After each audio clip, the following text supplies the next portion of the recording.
咁啊，大家好啊！今日咧同大家咁啊，你又轉咗一個新嘅地方啊，轉咗場啊。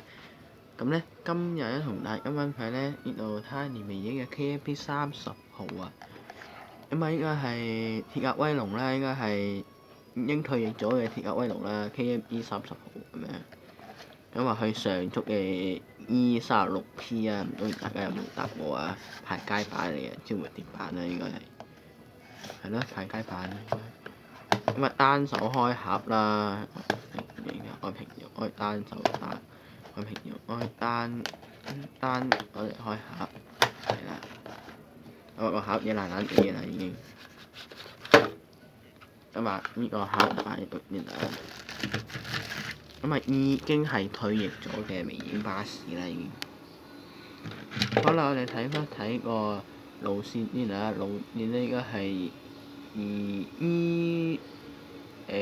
E36P 佢上足嘅，有 WiFi 編號啦，車體編號係幾多號啦？咁啊，車牌 MA4140啦。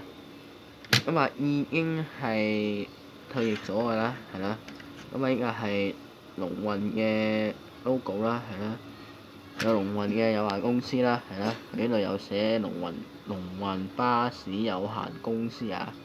佢個車身廣告。咁啊，佢呢度都會有 KMP 啦，係啦，係啦，佢度會有呢個 KMP 嘅。啊，上一次有冇 KMP 咧？嗰個龍運巴士，好似應該冇 KMP 嚟嘅。